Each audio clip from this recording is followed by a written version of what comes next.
The story behind this photo will make your blood boil. 17-year-old Julianne Kopka was boarding Lanza Flight 508 with her mother Maria from Lima to Pucallpa in Peru. Their destination? Well, that was a remote Panguana research station where Juliana's father, Hans Wilhelm Kopka, a zoologist, was waiting for them to celebrate the holidays together as a family. There was a thunderstorm brewing in the area right as they planned to take off. But with the pressure of holiday travelers, the flight crew decided to just risk it. The turbulence on this plane was just unlike anything you can even imagine. The airplane was being tossed around like a toy. Overhead compartments were flying open. Passengers were literally holding onto their seats for dear life. And then, 20 minutes into the flight, the absolute worst case scenario happened. A jolt of lightning struck the Lanza plane. The right wing caught on fire, and then the plane began to not just go down, but to straight up disintegrate. The pilot's attempts to level the plane out only made things worse, as the left wing of the plane then snapped off. And of course, it was now clear to everyone on board what was about to happen. One of the last things that Juliana remembered was her mother sitting in the seat next to her saying, quote, "Now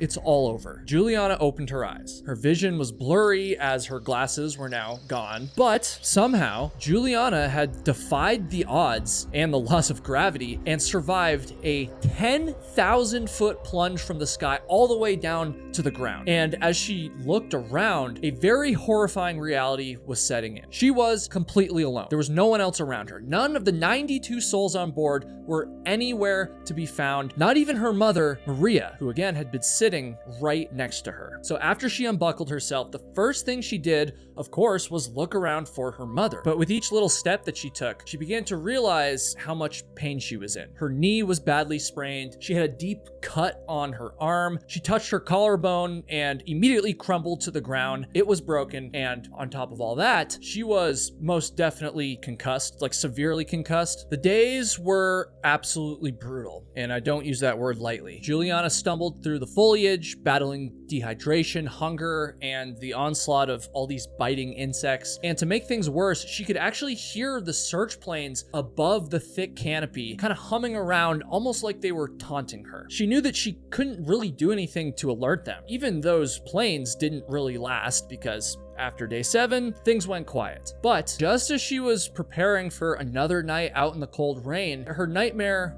was finally over. Against all the odds, Juliana had survived a plane crash and 11 days surviving in the jungle all by herself. Every single other person aboard Lanza Flight 508 had perished. Juliana was the only survivor of the crash.